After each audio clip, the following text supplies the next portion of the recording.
Welcome to today's episode. If you're learning English and you feel stuck, this episode is for you. Today, we're going to talk about one of the biggest challenges for English learners, how to think in English instead of translating from your native language. That's right.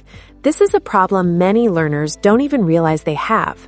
They feel slow when they speak, they hesitate, and they lose confidence, even though they actually know a lot of English. Many learners know grammar, vocabulary, and even complex rules, but when they need to speak, their mind freezes. This usually happens because they are translating word by word in their head. Yes, and that translation process makes speaking very difficult. Your brain has to work in several steps, and that takes time.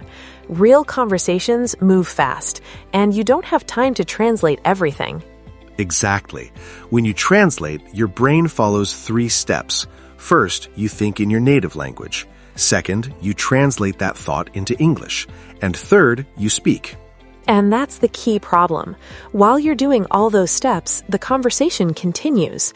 Native speakers don't translate at all. They react immediately. That's why many learners say, "I know what I want to say, but the words come too late." Thinking in English is not about intelligence or talent. It's about training your brain to build new habits. And the good news is that habits can be changed. With the right practice, your brain can learn to react in English without translation. So let's talk about the first rule. Stop thinking in words and start thinking in ideas. Language is not just vocabulary, it's meaning. Exactly. When you think in ideas, you connect situations directly to English. You don't search for words in your native language anymore. You focus on what you want to express. For example, imagine you're thirsty. You don't think in full sentences. You simply feel thirst. It's an idea. Now you connect that idea directly to English and say, "I'm thirsty." There's no translation in that process, just meaning and reaction. This is exactly how children learn languages, and it works for adults too. Another common mistake learners make is trying to speak perfect English. They think they must sound advanced or intelligent. But perfect English is not the goal. Clear and simple English is much more effective. Native speakers often use very simple sentences in daily life. That's why starting simple is so important. Short sentences help you think faster and speak faster. For example, instead of saying, "I would like to express my opinion regarding this situation," you can simply say, "I think this is good." And that simple sentence communicates the message perfectly. Simple English is powerful English, especially in real conversations. Now, let's move on to some practical exercises you can use every day. These exercises are easy to do, but they are extremely effective if you practice them regularly. Exercise number 1. Label your world in English. Look around you and name objects in English. Chair, phone, door, window. This helps your brain associate English words directly with real objects. You can do this anywhere, at home, at work, or outside. Even a few minutes a day can make a big difference over time.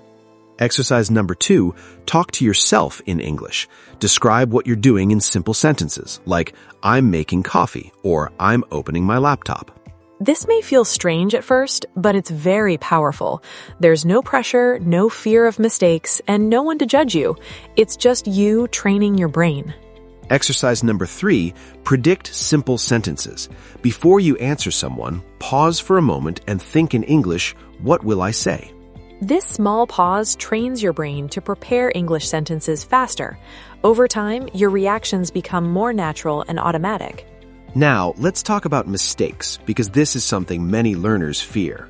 Yes, mistakes are a big reason why people stop speaking. They're afraid of sounding wrong or being judged. But mistakes are not failure. They are feedback and part of the learning process.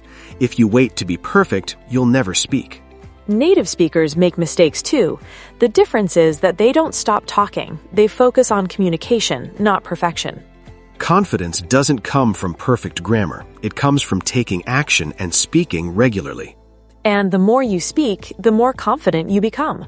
Confidence grows through practice, not through silence.